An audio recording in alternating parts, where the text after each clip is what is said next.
පින්වත්නි අද ධර්මානුශාසනාව සඳහා මා මාතෘකාවේ හැටියට යොදා ගන්න කල්පනා කළා ජාතක පාළියේ සංග්‍රහ වෙලා තිබෙන බොහොම විශේෂ ජාතක කතාවක්. ජාතකයේ නම තමයි කාමනීත ජාතකය. භාග්‍යතුන් වහන්සේ මේ ජාතක කතාව දේශනා කළේ කාමනීත කියලා එක්තරා බ්‍රාහ්මණේ කර්මණු කරගෙන. ඒ කතාව සම්පූර්ණයෙන් විස්තර කරලා තියෙනවා තව ජාතකයක් තියෙනවා කාම ජාතකය කියලා ඒකේ. කියවන කෙනෙකුට පහසු වෙන්නේ මං මේ නම් මේ විදිහට විස්තර කරන්නේ. එක්තරා බමුණෙක් හිටියා භාග්‍යතුන් වහන්සේගේ කාලේ. මේ බමුරන්ට විශාල කුඹුරු යායක් තිබුණා. ඉතින් භාග්‍යතුන් වහන්සේ දවසක් මහා කරුණා සමාපත්තියෙන් ආවර්ජනය කළ බලනකොට දකිනවා මේ බමුණට මේ ආත්ම භාවයේම මගඵල ලබන්න තරම් පුණ්‍යක් ශේස්ත්‍රයක් තියෙනවා සසරගෙන ආපු. ඒතර භාග්‍යතුන් වහන්සේ ඔහුට අනුකම්පා පිණිස මේ බමුණා සීසෑම් කටයුතු ආරම්භ කරපු කුඹුරට වැඩම කළා. එදා බමුණ සීසානවා. ඉතින් බුදුරජාන් වහන්සේ බමුණත් එක්ක ගිහිල්ලා මේ දහම් කතා කරනවා නෙමෙයි. සාමාන්‍ය සුහදශීලී කතාවක නිරත වෙලා එනවා. ඒතර බුදුරජාණන් වහන්සේ ගොඩාක් වෙලාවට එහෙම සුහදශීලී කතාවක් ආරම්භ කරන්නේ ඒ කෙනාගේ තොරතුරු විමසලා. සාමාන්‍යයෙන් ওই භාග්‍යතුන් වහන්සේගේ ළඟ තියෙන විශේෂ ගුණයක් තමයි භාග්‍යතුන් වහන්සේ කවුරු හරි කෙනෙක් මුණ ගැහිච්ච ගමන් අහන්නේ කොහොමද හොඳින් ඉන්නවද? කොහේ හරි දුර බැහැරක ඉඳලා ආවොත් අහන්නේ කරදරයක් නැතුව ආවද? හැබැයි ඉතින් ඒ භාග්‍යතුන් වහන්සේගේ ශ්‍රාවකයෝ වෙච්ච අපි ළඟ නම් ওই ගුණය ගෑවිලාවත් නැහැ. හැබැයි ඔය බුදු ගුණය පින්වතුනි මං හොඳට දැකලා තියෙනවා ওই පිටරටවල මිනිස්සුගේ ළඟ. බලන්නකෝ මේ මිනිස්සු පින්වතුනි මූණට මූණ හම්බෙලා ආගන්තුකව කතා කරත් ඔවුන්ගේ භාෂාවෙන් අහන්නේ කොහොමද හොඳින් ඉන්නවද කියලා. දැන් ඔය ඉංග්‍රීසි වගේ භාෂාවක් ඉගෙන ගන්නකොට ඒ භාෂාව ඉගෙන ගන්න කාලේ මුල් කාලේ කියලා දෙන වචනත් ඕවනේ. හොඳින් ඉන්නවද? ඕවනේ කියලා දෙන්නේ. නම මොකද්ද? ඒ කියන්නේ පින්වතුනි ඒක ඇත්තටම හොඳ ගුණයක්. ඒතර බුදුරජාණන් වහන්සේගේ ළඟ මේ ගුණය තිබිච්ච ගුණයක්. හරිනම් ওই ගුණය තියෙන්න ඕන අපි ළඟ. නමුත් අවාසනාවකට ඒ ගුණය අපි ළඟ නැහැ. ඉතින් මේ ධර්මයේ සම්බන්ධයෙන් ගත්තම පින්වතුනි මේ කාලේ බණ අහනවා කියන හුඟක් අයගෙලේ තියෙන ලොකුම අඩුපාඩුව තමයි හුඟක් අය හිතනවා මේ බණ ඇසීම මාත්‍රයෙන් ඒ ධර්මයේ තියෙන ආනිසංසය Tamanට ලැබෙයි කියලා. පින්වතුනි ඇත්තටම ධර්මයක් ලැබෙන්නේ අපේ පිනක් නිසා. දැන් මේ ලෝකේ හැමෝටම මේ ලාභය ලැබෙන්නේ නැහෙනි. හැබැයි පින්වතුනි මේ බණක් ඇසීම මාත්‍රයෙන් හිතන්න එපා ඒ ධර්මයේ තියෙන ආනිසංසය Tamanට ලැබෙයි කියලා. ධර්මයේ තිබෙන ආනිසංසය පින්වතුනි Tamanට ලැබෙන්නේ හොඳින් මතක තියාගන්න ඒ ධර්මයේ පිළිපදින කෙනාට. භාගතුන් වහන්සේක වචනින්ම කියලා තියෙනවා ධර්මයේහි පිළිපදින ශ්‍රාවකයාට විතරයි මේ ධර්මයෙන් ලැබෙන්න ඕන පිහිට ලැබෙන්නේ. සරණක් ලැබෙන්නේ. ඒකට උදාහරණයකින් කියනවා නම් බත් පිඟානක් අපේ අතට ලැබුණා කියලා බඩ පිරෙන්නේ නැහෙනි. හැබැයි ලැබෙන්නේ පින්වතුනි අපේ පිනකට නෙවෙයිද? පිනකට. හැබැයි බත් පිඟාන අතෝඩින් තියාගෙන හිටියායි කියන කාරණාවෙන් කියන්නේ නැහැනේ අපේ බඩ පිරෙනවා කියලා. ඒ වගේ ධර්මයේ ඇසීම් මාත්‍රයෙන් කියන්නේ නෑ පින්වතුනි මේ ධර්මයේහි සරණ අපට ලැබෙනවා කියලා. ධර්මයේ සරණ ලැබෙන්න නම් පින්වතුනි මේ ධර්මයේ යෙදෙන්න ඕන අපි. යෙදීමෙන් තමයි අපට මේ ධර්මයේ පිහිට ලැබෙන්නේ. දැන් අපි තුමු උදාහරණයක් ඇටියට ප්‍රාණඝාතයෙන් අයින් වුණයින් පස්සේදී ලැබෙන ආනිසංස තියෙනවනේ. ඒතර ඔය ආනිසංස ටික ලැබෙන්නේ නෑ පින්වතුනි ප්‍රාණඝාතයෙන් අයින් නොවෙන තාක්කල්. දැන් බලන්න උදාහරණයක් හැටියට ලංකාවේකට හොඳම උදාහරණ තියෙනවා. දැන් බොහෝ කාලයකට කලින් මේ ඩෙන්ගු කියලා වසංගතයක් තිබුණා. ඉතින් මේ රෝගය පැතිරෙනකොට මදුරුවෙක් නිසා තමයි මේ රෝගේ ව්‍යාප්ත වෙන්නේ කියලා මට මතකයි අපි පුංචි කාලේ ඉඳලම ওই පාසල්වල ඩෙන්ගු මර්ධන ව්‍යාපෘති කියලා වෙනම ව්‍යාපෘති හදලා මොකද්ද කරන්නේ? මදුරුව මරනවා. එතකොට අපි පොඩි කාලටත් කලින් තමයි මේව ආරම්භ වුනේ. එතකොට දැන් මදුරු ඒ රෝගය මැඩපවත්වන්න කරන්නේ මදුරුව මැරුවා. දැන් අන්තිමට පින්වතුනි දැන් අවුරුදු 20 ගාණක් 30 ගාණක් තිස්සේ මේක ආවනේ. දැන් හරිනම් යම් කිසි දෙයක් පිටුතරි කාලයක් කරගෙන යනකොට ඕකේ මොකක් හරි අපිට ධනාත්මක ප්‍රතිඵලයක් එපේ දකින්න. නමුත් හිතලා බලනකො දැන් අවුරුදු 30 40කට කලින් පින්වතුනි තිබිලා තියෙන්නේ ඩෙන්ගු එක ප්‍රභේදයයි. දැන් තියෙනවලු 3-4ක් විතර. ඒතර මොකද වෙලා තියෙන්නේ? අඩුවීමක් නැහැ. ඇයි ඒ? බුදුරජාණන් වහන්සේ දේශනා කරේ රෝග අඩු වෙන්න නම් රෝගෙන් අත් මිදෙන්නේ කාටද? රෝග වැළඳෙන්නේ නැති කාටද? ප්‍රාණඝාත අකුසල කර්මෙන් වළකින කෙනාට. නමුත් අපි කරන්නේ මොකද්ද? සත්තු මර රෝග මර්ධනය කරනවා. නමුත් ඒක වෙන්නේ නැහැ කියන එකවත් අඩුමතරමේ මේ මිනිසුන්ට තේරෙන්නේ නැහෙනි. දැන් මේ වර්තමානයේ හොඳම උදාහරණය ලංකාවෙම මේ කාලේ විශේෂයෙන් කතා වෙනවා මේ වගාහානි වලට එන සත්තු. දැන් ඒකටත් මේ ගොඩක් අය යෝජනා කරන්නේ මොනවද? ඒ වගාහානි කරන සත්තු මරන්න කියලා. පින්වතුනි මේක පටන් ගත්තොත් හිතන්නකො පින්වතුනි ඇත්තටම ඔය වගාහානි වෙන ඒ ප්‍රශ්නයට පිළිතුරක් ලැබෙයිද කියලා? වෙන්නේ නැහැ ඒක. ඒකෙන් වෙන්නේ මේ ප්‍රශ්න වැඩි වෙලා වෙන ප්‍රශ්නත් ඒ අතරතුරින් ඇති වෙනවා. එතකොට මේ ධර්මයේ යෙදෙනකොට තමයි ආනිසංස ලැබෙන්නේ. ඒ සමහර අය කියනවා මට තිබුණා නම් මම දන් දෙනවා. මට නැති නිසා දන් දෙන්න විදියන්නේ.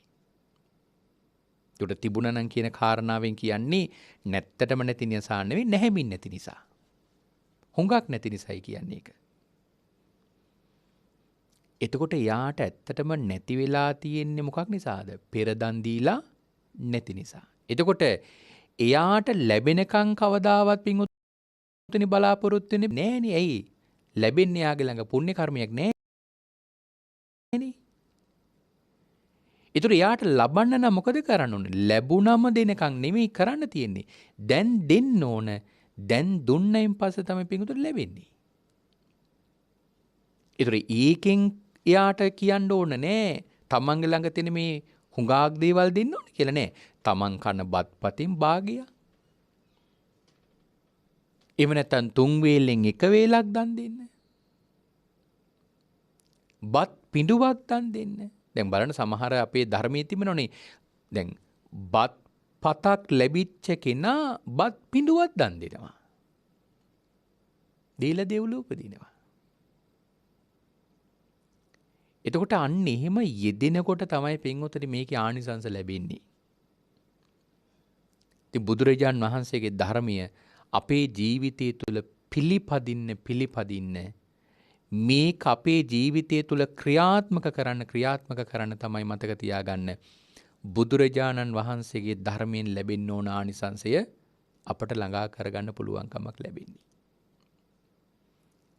ඒතර බුදුරජාණන් වහන්සේ දැන් එදා බමුණගේ ළඟට ගිහිල්ලා දැන් ඔන්න බමුණත් එක්ක කතා බහ කරනවා. සුහදශීලී කතාවක්.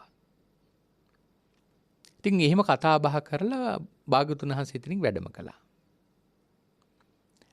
දැන් ඔහොම දැන් අර කුඹුරේ විශේෂ තැන්වලදී භාග්‍යවතුන් වහන්සේ වඩිනවා. දැන් වපුරන දවසට වඩිනවා.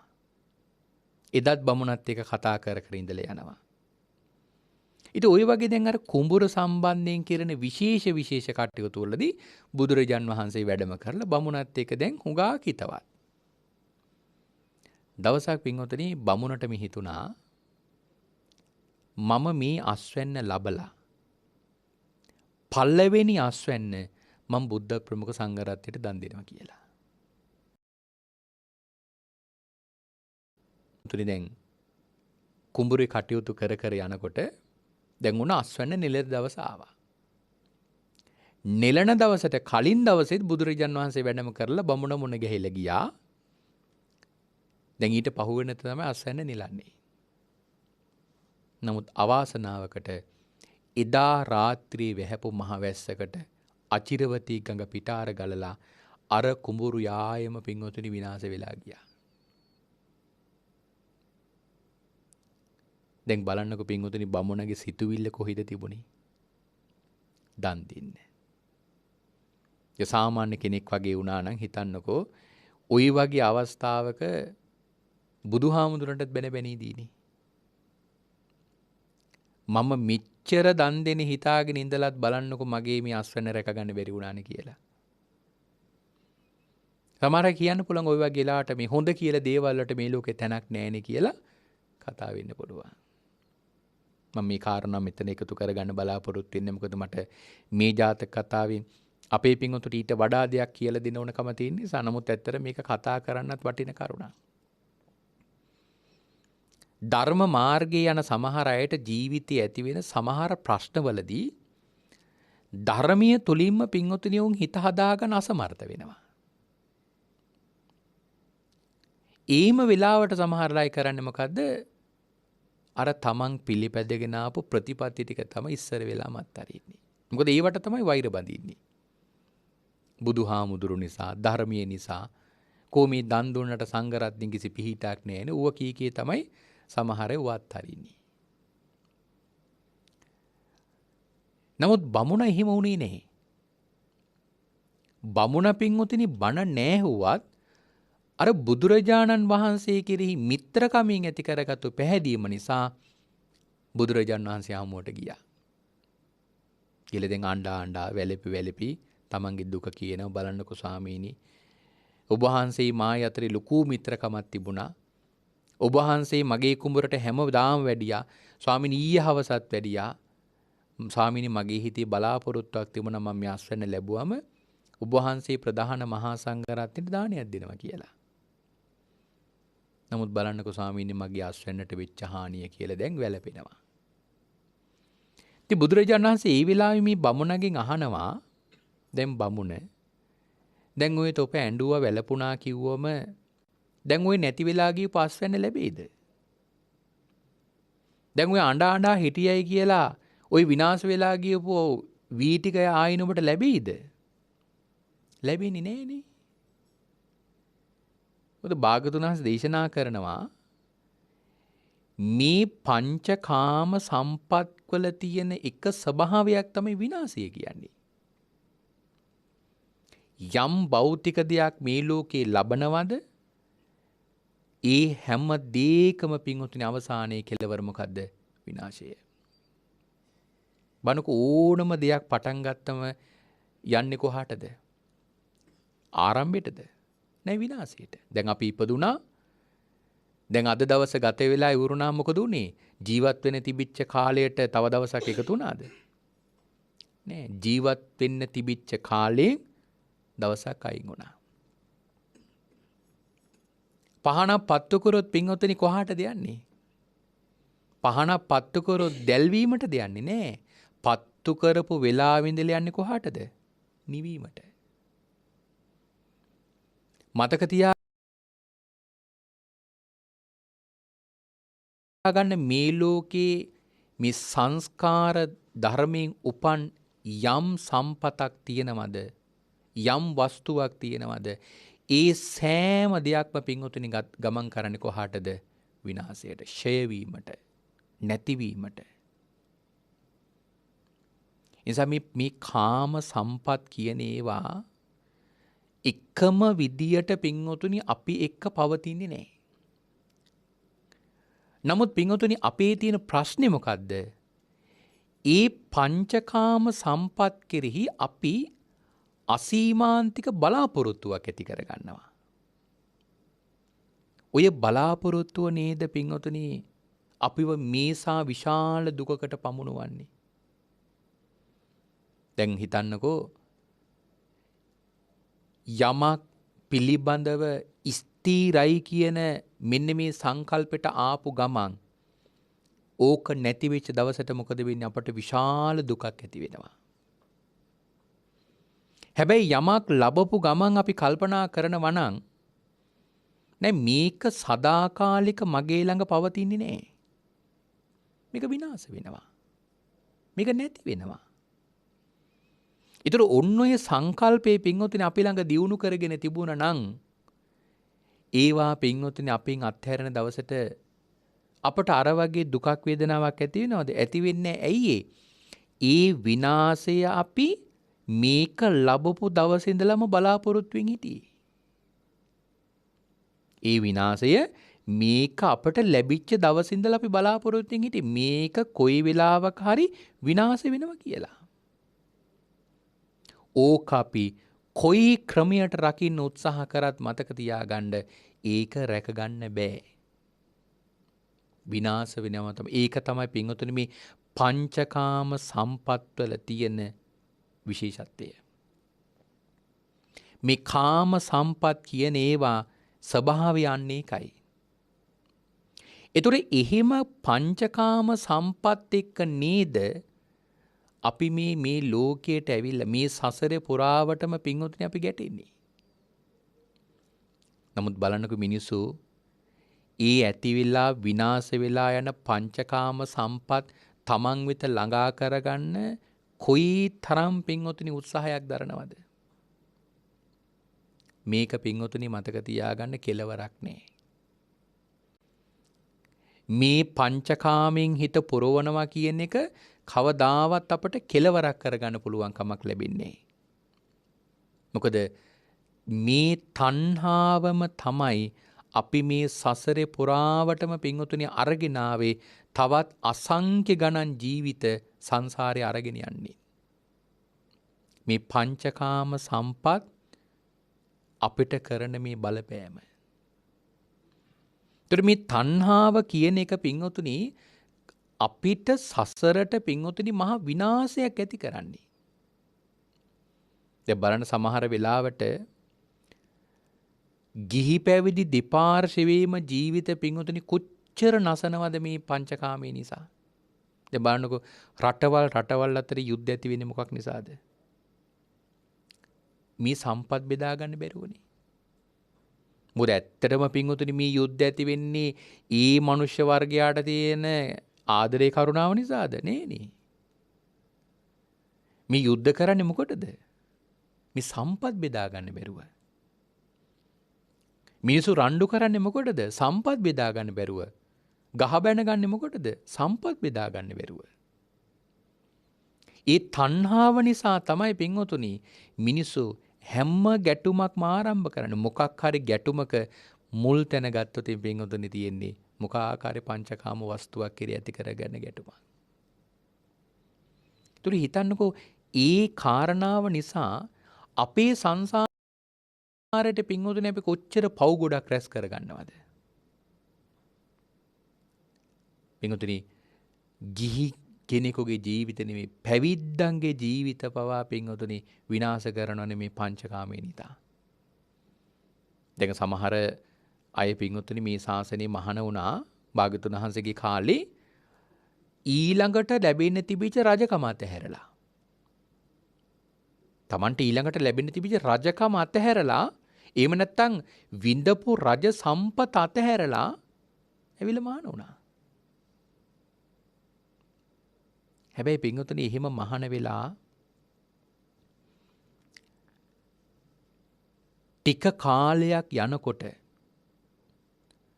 Tamanට ලැබෙන අර ලාභ සත්කාර වලට හිත යොමු වෙලා පින්වතුනි අර ගිහි ජීවිතයේ ඇති කරගත්තු පංචකාම සම්පත් වලට තියෙන කැමැත්තට වඩා මහා දරුණු කැමැත්තක් මේ ශාසනය තුල ඉඳගෙන පින්වතුනි පංචකාම සම්පත් වලට ඇති කරගන්නවා. විනාශ වෙනවා. ওই කාරණාව නිසානේ දැන් ඔය පංචකාමයේ කියන එක කොච්චර භයානකයිද කියලා කියන්නේ ගිහි පැවිදි අපි දිගුල්ලුටම බුදුරජාණන් වහන්සේ කියනවා සෝවාන් වෙච්ච අම්මා කෙනෙක් තමන්ගේ පුතෙක් මහාන කළොත් ඒ සෝවාන් වෙච්ච අම්මා පතන්නේ දැන් සාමාන්‍යයෙන් අම්මා කෙනෙක් දරුවෙක් සම්බන්ධයෙන් ප්‍රාර්ථනා කරන්නේ මොකද්ද? දරුවා හැමදාම භවභෝග සම්පත් වලින් පිරී ඉතිරි යත්වා කියලානේ. දරුවෙක් සම්බන්ධයෙන් හැමදාම පතන්නේ මොකද්ද? ඒ දරුවාට කිසිදු අඩුපාඩුවක් නැතුව භවභෝග සම්පත් වලින් ඒ දරුවගේ ජීවිතේ පිරෙත්වා කියලා. නමුත් සෝවාන් වෙච්ච අම්මා තමන්ගේ පුතා මහාන වෙච්ච දවසට ප්‍රාර්ථනා කරනවා කියලා කියන්නේ මගේ පුතා රහත් වෙලා අවසන් වෙනකන් ලාභ සත්කාරණු ලබත්වා කියලාලු. මොකද මේ ලාභ සත්කාර කියන්නේ? චීවර, පිණ්ඩපාත, සේනාසන, ගිලාන ප්‍රත්‍ය මේ මූලික අවශ්‍යතා 4. නමුත් සෝවාන් වෙච්ච අම්මා පතනවා කියන්නේ තමන්ගේ පුතාට මේ ටික ලැබෙන්න එපා කියලාලු. ඇයි එහෙම පතන්නේ? තමන්ගේ පුතාගේ මේ අරහත් මාර්ග ගමනට මේක හානියක් වෙන නිසා. අරහත්ත්වය ලබන්න හානියක් වෙන නිසා. බුදුරජාණන් වහන්සේ එක වෙලාවක කියනවා පින්වත්නි මේ ජනපද කල්යාණියට හසු වෙච්ච නැසි සමහර භික්ෂුන් වහන්සේලා ලාභ සත්කාර වලට අහු වෙලා විනාශ වෙලා ගියාලු.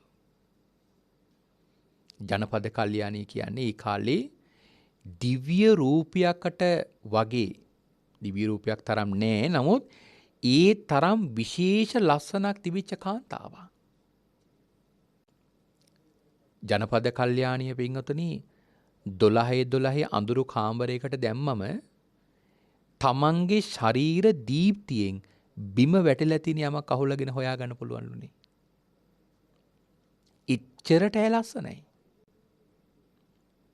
නමුත් සමහර භික්ෂුන් වහන්සේලා ඇගේ රූපයට වසඟ වෙලා මේ කාමෙන් උම්මත්තක වෙනවලු. සමහර භික්ෂුන් වහන්සේලාට ඇව ලබා ගන්න බැරුව විනාශ වෙනවලු. නමුත් භාග්‍යවතුන් වහන්සේ කියනවා ඒ ස්ත්‍රී රූපයක් දැකලා ඒ කාමයට හිත යොමු කරගන්නේ නැතුව සිහිය උපදවාගෙන හිත රැකගත්තු භික්ෂුන් වහන්සේලා මේ ශාසනය හිටියලු. නමුත් එහෙම හිත රැකගත්තු ඒ භික්ෂුන් වහන්සේලා ලාභ සත්කාරයට යට වෙලා විනාශ වුණාලු. එතකොට හිතන්නකෝ ඒ ස්ත්‍රියකගේ තියෙන රූපයට වඩා පින්වතුනි භයානකයි මොකද්ද? ලාභ සත්කාරය. එතකොට හිතලා බලන්න පුළුවන් නේද මේ ලාභ සත්කාර කියන එක ගිහි පැවිදි අපේ ජීවිතවලට පින්වතුනි කොච්චර බලපෑමක් කරනවද කියලා. මෙච්චර හානියක් කරනවා පින්වතුනි. ඒ කියන්නේ හේතුව මොකද්ද? අපේ මේ හිත කාමයට වසඟ වෙන නිසා. අපි මේ හිත කාමයට දාසකම් කරන නිසා.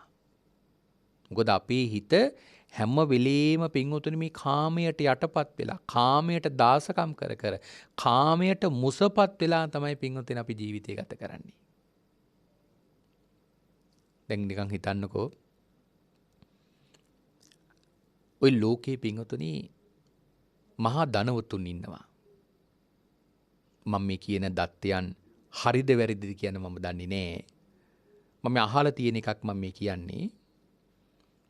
සමහර ධනවත් උදවියට තියෙන ධනය දැන් ওই ලෝකේ ලයිස්තු ගත කරනවනේ සාමාන්‍යයෙන් අවුරුද්දකට මෙන්න මේ වගේ 10 දෙනෙක් තමයි ලෝකේ ධනවතුන් 10 දෙනා කියලා. ඔවගේ ධනවත් අය අතරේ සමහර ධනවතුන්ට තියෙන ධනෙ කොච්චරද කියන්නේ පින්වතුනි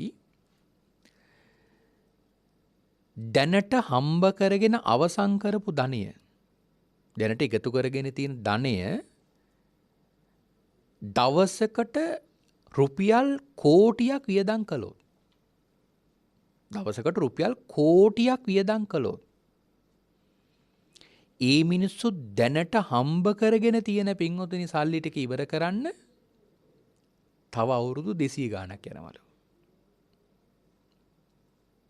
ඒ කියන්නේ දැනට හම්බ කරලා ඉවර කරගත්තු ධනය.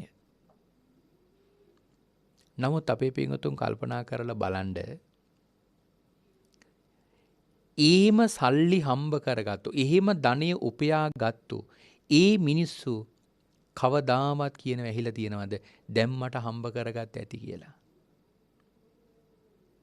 ඒ අවුරුදු 200 ගාණක් ජීවත් වෙන්නේද? නෑ. සමහරලාට මේ මිනිස්සුගේ දැන් වයසත් එක්ක ගත්තොත් තව අවුරුදු 10 15ක ජීවත් වෙන්නේ නැහැ. නමුත් ඒත් පින්වතුනි හම්බ කරගන්න එකේ කෙලවරක් නැහෙනේ. එතකොට හිතා ගන්න පුළුවන් නේද මේ පංචකාමය කියන එක කොයිතරම් භයානකයිද කියලා. අපේ හිත පින්වතුනි ඉච්චරට ආසරණ කරනවා. ඒ භාග්‍යවතුන් වහන්සේ මෙතන පින්වතුනි විශේෂ කතාවක් කියනවා. එක්තරා රජ කෙනෙකුට දරුවෝ දෙන්නෙක් හිටියා. තාත්තගෙන් පස්සේදී ඔවුන්ගේ පින්වතුන් තිබිච්ච ප්‍රතිපත්තිය තමයි වැඩිහිටි දරුවට තමයි ඊළඟ රජකම ලැබෙන්නේ. දැන් වැඩිමහල්ලාට රජකම ලැබුණම ඔහු කියනවා මට මේක එපා. මොකද මේ සම්පත් ගොඩ ගහ ගන්නවා කියන එක විනාශයක්. අන්තිමට මේ කුමාරයා මල්ලිට රජකම දුන්නා. ඊළඟට දැන් අයියා තමන්ට රජකම දුන්නු නිසා මල්ලි කරේ අයියට යුව රජකම දුන්නා. කුමාරයා යුව රජකමත් එපා කියලා මට මෙහි හිටියොත් නිදහසක් නැහැ කියලා අර තමන්ගේ තිබිච්ච සියලුම සම්පත් අතහැරලා වෙන පළාතකට ගිහිල්ලා ඒ පළාතේ එක සිටුවරයෙකුට දාසකම් කර කර ජීවත් වුණා. දැන් විශේෂ අත්හැරීමක් නේක. ඒතකොට දැන් මෙහෙම ජීවත් වෙනකොට මේ සිටුතුමා දැනගත්තා මොහුගේ තියෙන මේ ශරීර ස්වභාවයයි මොහුගේ තියෙන මේ ඇවතුම් පැවතුම් එක්කයි මේ සාමාන්‍ය දාස කුලයක උපන් කෙනෙක් වෙන්න බෑ. හොඳ සම්පත් බහුල කුලයක උපන් කෙනෙක් වෙන්න ඕන. ඔහොම තොරතුරු හොයලා බලනකොට දැනගත්තා මේ රටේ රජුරුවන්ගේ අයියා කියලා. ඉතින් සිටුතුමා වහා මොහොව දාස භවෙන් මුදවලා ඌට ධනෙ ලැබලා දීලා වෙනම පෝෂණය කරා. ඒ ගමේ මිනිස්සු මේක දැනගෙන රටේ රජුරුවන්ගේ අයියයි අපේ ගමේ ජීවත් වෙන්නේ කියලා ගම්මු ඇවිල්ලා මොහුට කියනවා අනේ කුමාරය මල්ලිට කියලා අපේ මේ ගමේ තියෙන බදු මුදල් වලින් අපිව නිදහස් කරවලා දෙන්න කිව්වා. ඉතින් ඔහු කළේ මොකද්ද? මල්ලිට ලියුමක් යවුවා මේ ගම බදු මුදලින් නිදහස් කරලා දෙන්න කියලා. ඉතින් මල්ලිටත් අයියගෙන් ලොකු ගෞරවයක් තියෙනවා. මොකද මේ රජකම පව අතහැරලා දාලා ගියපු කෙනෙක්නේ. ඉතින් ඒ ගෞරවයට සලකලා ඒ ගම බදු මුදලින් නිදහස් කරා. දැන් මේ ගමේ අය මොකද කළේ? මේ ගමේ අය අර තමන්ට තිබිච්ච පීඩාවෙන් තමන්ව මුදවලා දුන්නා. දැන් තමන්ට හම්බ කරන සියලුම සල්ලි ටික එකතු කරගන්න පුළුවන්. ඒකට කෘතගුණ සලකලා ගම්මු කලේ මේ කුමාරයාට අර තමන් ලැබපු මූලික ආදායම ඔහුට පිරිනැමුවා. ඉතින් නිතර නිතර දහන්නේ ගෙනත් දෙනවා. ගරු කරලා කතා කරනවා. දැන් ඔන්න අර වෙනද නොලැබිච්ච තරමේ කීර්තියක් ප්‍රශංසාවක් ලාභයක් මේ කුමාරට ලැබුණා. දැන් අවට ගම්වලිනුත් ඕක දැනගෙන ඒ ගම්වල අයත් ඔය යෝජනාවම ඉදිරිපත් කළා. ඉතින් රජුරවන්ට පණිවිඩය යවල අන්තිමට ඒ ගම්වල තිබිච්ච බදු මුදලින් ඔවුන් නිදහස් කරා. දැන් මේ පලාතෙම මිනිස්සු මේ කුමාරයාට පින්වතුනි විශේෂ ගෞරවයක් දක්වනවා. ඇයි ඒ? තමන්ට මේ තරම් සහනයක් උදා කරලා දුන්නා කියලා. ඒ නිසා මේ පළාතේ අය මේ කුමාරයාව හඳුන්වන්නේ ඒ පළාතේ අධිපතියා කියලා. ඉතින් රජ්ජුරුවොත් ඒ ප්‍රදේශයේ ප්‍රාදේශීය පාලකෙක් හැටියට තමන්ගේ අයියව නම් කළා. දැන් ඔන්න තමන් බලයෙන් බලවත් වුණා, ධනයෙන් බලවත් වුණා. මේ මිනිස්සු හැමදාම සල්ලි ගෙනත් දෙනවනේ. සම්පත් වලින් බලවත් වුණා. අර ඉතෙක් කාලයක් රැකගෙන හිටපු හිතට මොකද උනේ? අර පංචකාමයන් කෙරේ නෙමුණා. රජකම එපා කියලා අතහැරලා ආපු මේ කුමාරයා පින්වතුනි මල්ලෙට ලියමනක් යවනවා. මට රටේ රජකම ඕනේ. මේක හොඳින් ගනුදෙනු බේරගත්තොත් හොඳයි. නැත්තම් නුඹ දෙන්නේ නැත්තම් මං යුද්ධ කරලා හරි මේක ගන්නවා කිව්වා. ඔන්න බලන්න අපේ මේ හිත මේ තණ්හාවට යට වුණාම ඒ තණ්හාව නිසා විනාශයට යන විදිය. දැන් මේ කතා කරන්නේ ඇත්තටම අපි ගැන. රජ්ජුරු ගැන කතා කරනව නෙවෙයි.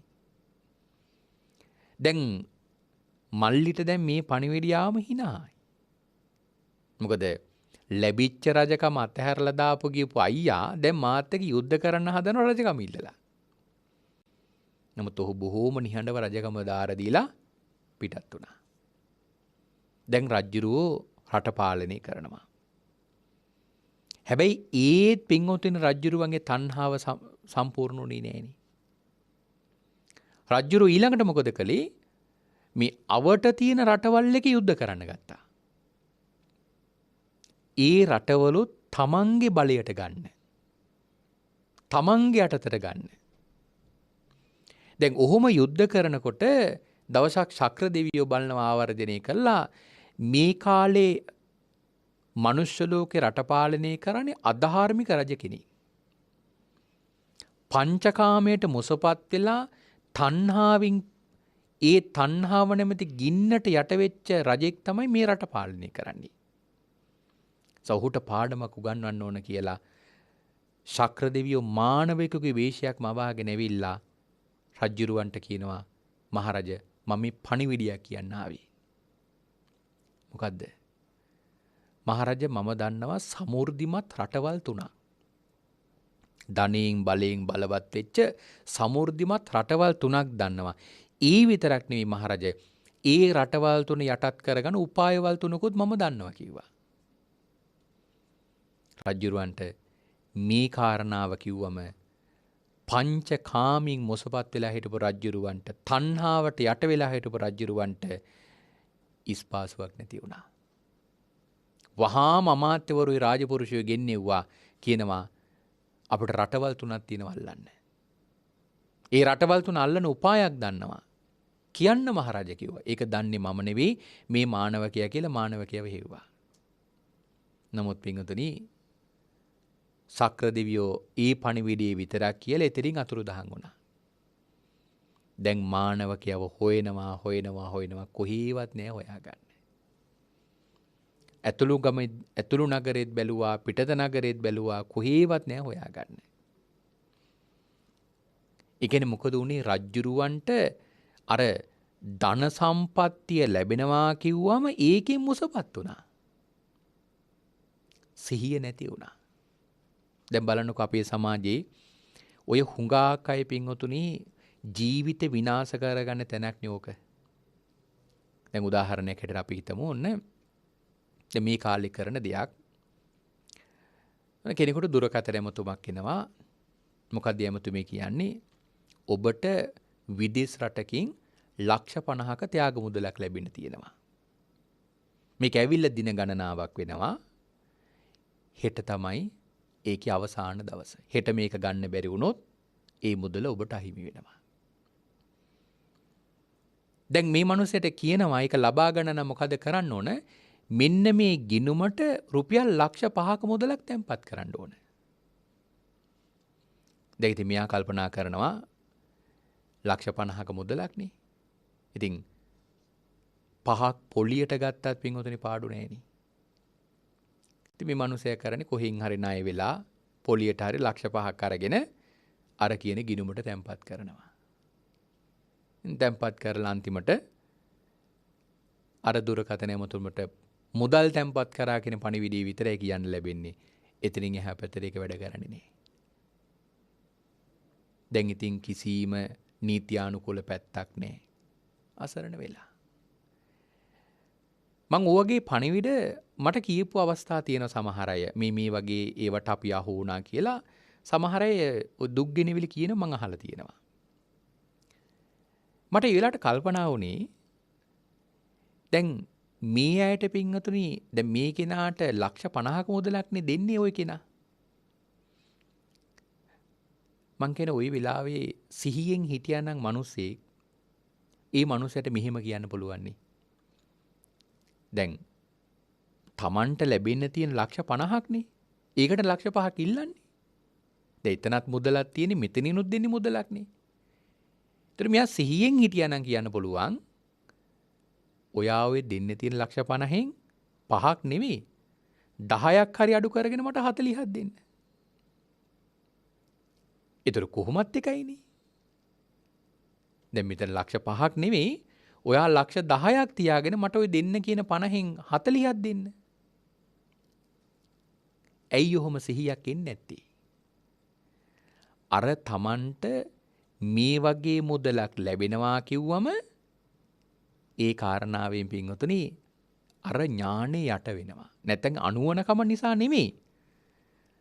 අර පංචකාමය නිසා පින්වතුනි ඒ ඥානෙ යට වෙනවා. ඒකයි වෙන්නේ. දැන් ඔය තව උදාහරණයක් කිව්වොතින් ඔය අපේ රටේ ඉන්නවනේ පින්වතුනි මේ නොමනා විදියට මුදල් හම්බ කරන අය. ඔන්න එක ව්‍යාපාරයක් තමයි මත්ද්‍රව්‍ය වෙළඳාම. දැන් ඔය වෙළඳාම් කරන වෙලෙන්දු පින්වතුනිකට අහුවෙන්නේ කොහොමද? ඔන්න කවුරු හරි මිත්‍රයෙක් හෝ හිතවතෙකුගේ මාර්ගයෙන් ඔක දැනගන්න එයා මෙයාට කියන්නේ මොකද්ද? මෙහෙම වැඩක් තියෙනවා. ඔයා අවුරුදු 3කින් හම්බ කරගන්න බැරි මුදලක් ඔයාට මේ වැඩේ කළොත් එක දවසින් හම්බ කරන්න පුළුවන්. ඔහොමනේ පින්වතුනි ගොඩාක් ඔය නොමනා ව්‍යාපාරවලට මිනිස්සු හුරු කරන්නේ. ඒතර ඒ මිනිස්යාම පින්වතුනි මේකට අවශ්‍ය කරන පාරිභෝගික සම්බන්ධතා කීපයක් හදලා දෙනවා. දැන් මෙයා මේක පුරුදු කරන්න එපේ. ඉතින් ඔහු හරහා මේක ටිකක් කරනක යනකොට ඔන්නම දන්නේම නැතුව දවස් දෙකක් ඒ ව්‍යාපාරේ කරලා බලනකොට කතාව ඇත්ත. මින් නොසිතූ මුදලක් තමන් බලාපොරොත්තු වෙච්ච නැති මුදලක් දවසකින් සතියකින් මාසෙකින් තමන් අතට ලැබෙනවා. ඒතර ඔය කාරණාව නිසා මොකද වෙන්නේ? ඔය මිනිස්සු ව්‍යාපාර කරනවා. අන්තිමට මොකද වෙන්නේ? මුදල් පස්සේ ගිහිල්ලා එක්ක හිරේට යනවා. එහෙම නැත්නම් ඒ ව්‍යාපාර කරන මිනිස්සු අතරෙම ගැටුමක් ඇති වෙලා එක්ක මරණයටපත් වෙනවනේ. ඉතින් බලන්නකො පින්වතුනි විනාශයට ගිය මොකක් නිසාද? මේ කාමේ නිසා නේද? ඒතර ඒකෙන් තේරුම් කරගන්න පුළුවන් නේද මේ කාම සම්පත් කියන ඒවා අපිට සංසාරයට කොච්චර බලපෑමක් කරනවද කියලා. මේ ජීවිතයට ඔහොම බලපෑමක් කරනවා නම් සසරට පින්වතුනි කොහොමනම් බලපෑමක් කරයිද? මේ රජ්ජුරුවෝ අන්නේ කාරණාවෙන් දැන් ගිලන් වුණා. රජ්ජුරුවන්ට මේක දරා ගන්න බැරුණ මොකද Tamanට ලැබෙන තිබිච්ච විශාල ලාභයක් මේ අහිමි වෙලා ගියේ. රජ්ජුරුවෝ මේ කාරණාව කල්පනා කර ඉඳලා ගිලන් වුණා. අපේ මහබෝසතාණන් වහන්සේ ওই ජීවිතේ වෛද්‍යවරයෙක්. උන්වහන්සේ රජ්ජුරුව හමුවට ඇවිල්ලා රජ්ජුරුවන්ගේ රෝග ලක්ෂණ දිහා කල්පනා කරලා පරීක්ෂා කරද්දී උන්වහන්සේට තේරුණා මේක මේ ශාරීරිය ඇතිවෙච්ච රෝගයක් නෙවෙයි. මේ රෝගයට නිදානේ හිතේ රෝගයක්. රජ්ජුරුවන්ගේ මේ කාරණාව අහනකොට රජ්ජුරුව මේ කාරණාව කිව්වා. එතකොට මහබෝසතාණන් වහන්සේ රජ්ජුරුවන්ට මේ තණ්හාවේ තියෙන ආදීනව පෙන්වලා දුන්නා. මහරජා දැන් ඔබතුමාට එක රාජ්‍යයක් තියෙනවා. දැන් ඔබතුමා හදන්නේ තවත් රාජ්‍යයන් 3ක් ඔබතුමාගේ යටතට ගන්න. හැබැයි මහරජා ඔබතුමා එක රාත්‍රියකට නිදාගන්න එක ඇඳක.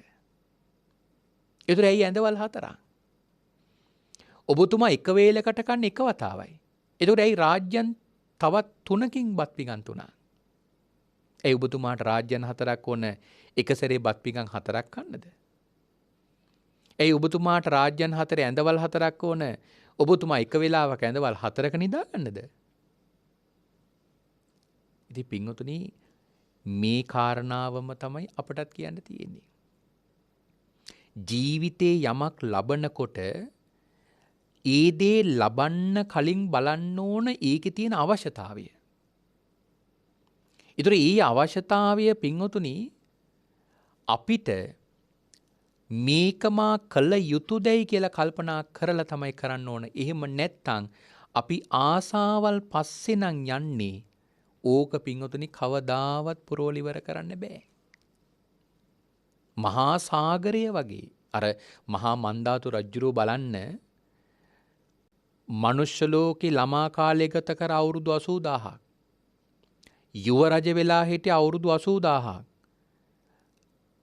සක්විති රජ වෙලා හිටිය අවුරුදු 80000ක් ඊළඟට රජුරෝ කල්පනා කරා මට මේ මනුෂ්‍ය ලෝකයේ තියෙන සම්පත් වලින් දැන් ප්‍රීතියක් නැහැ.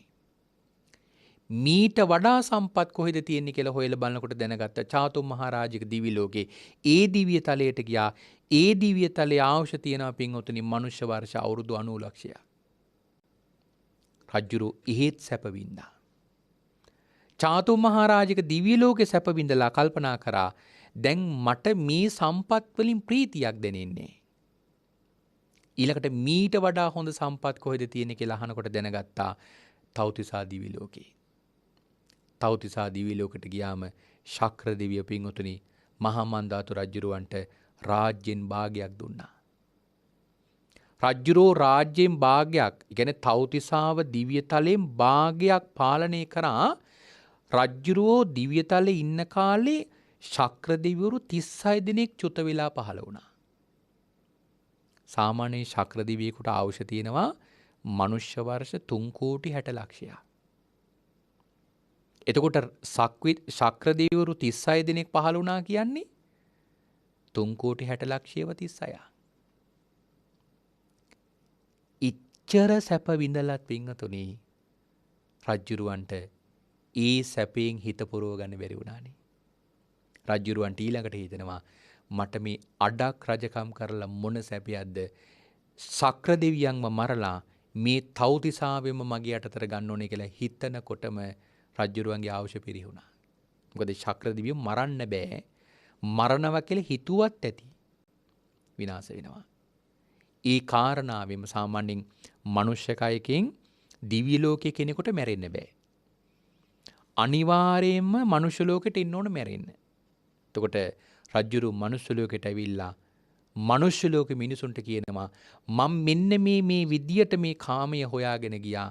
නමුත් එහෙම ගිහිල්ලා මට මගේ කාමාසාව සම්පූර්ණ කරගන්න බැරි වුණා. මේක කවදාවත් කෙලවර වෙන්නේ නැහැ කියන පණිවිඩය රටවැසියන්ට දෙන්නවා. දැන් අපි ලංකාවෙත් බලන්න ලෝකෙත් බලන්න මිනිස්සු දැන් මේ ලෝකේ තියෙන සම්පත්වල ඒ සම්පත් විඳලා දැන් මිනිස්සු හොයන මොකද්ද? වෙනත් ග්‍රහ ලෝකවල. දැන් හිතන්නකෝ ඔය අඟහරු වගේ ග්‍රහ ලෝකික ජනාවාස හදාගෙන උතනත් පින්වතුනි මිනිස්සු ගිහිලා ජීවත් වුණා කියලා. හිතනවද පින්වතුනි ওই මිනිසුන්ට එතනිනුත් තෘප්තියකට එන්න පුළුවන් කියලා? නේ උතනත් ගිහිලා බලනවා ඊළට වෙනත් කොහෙද ලෝක තියෙන ජීවත් වෙන්නේ. ඔහොම පින්වතුනි මේ කෙලවරක් නොපෙනෙන විශ්වයේ කවදා නම් පින්වතුනි කාමයේ පුරවල අවසන් කරන්නද? ඔක අවසන් කරන්න බෑ. නමුත් ප්‍රශ්නේ තියෙන්නේ මොකද්ද? ප්‍රශ්නේ තියෙන්නේ අපි ඇත්තරම මේ මනුෂ්‍ය ලෝකයට ආවේ ඔය කියන පංචකාම සම්පත්තිය විදින නෙවෙයිනේ. පින්වතුනි ඕක අපි දාලා යනවනේ. දැන් මේ හම්බ කරගත් ඔක්කොම මොකද වෙන්නේ? අපි දාලා යනවා. නමුත් අපි උත්සාහ කරගන්න ඕන මොකද්ද? අපිට මේක ගෙනියන්න පුළුවන් වෙන විදිහට හදාගන්න පින්කම් කරන්න. කුසල් දහම් වඩන්න. නෝනැත්තෙක් වුණාම අන්න ඒකයි අපි කරන්න ඕනේ. ඒ නිසා අපේ පින්වතුන් ලැබිච්ච මේ මනුස්ස ජීවිතේ හැම වෙලේම උත්සාහ ගන්න තමන්ට මේ ලැබිච්ච ආත්ම භාවය කුසලයට යොමු කරන්න. ධර්මයට යොමු කරන්න. අකුසලයෙන් හිත මොදවාගෙන කුසලයට හිත ළඟා කරගෙන අපේ පිංතුන්ට කුසල් දහම් වල යෙදෙන්න. තමන්ගේ හිතේ ඇතිවන මේ තණ්හාව මැඩපවත්වාගෙන ලැබූ ජීවිතය තමන්ට සසරට ප්‍රයෝජනවත් වෙන විදිහට පාවිච්චි කරන්න. ධර්මයට හිත යොමු කරගෙන පරිහරණය කරන්න. පින්වත් හැම දිනාටම මේ උතුම් සද්ධර්ම දේශනාව මහත් උපකාර පිණිස හේතු වාසනා වේවා කියන ප්‍රාර්ථනාවෙන් අපි දේශනාව නිමාවට පත් කරනවා.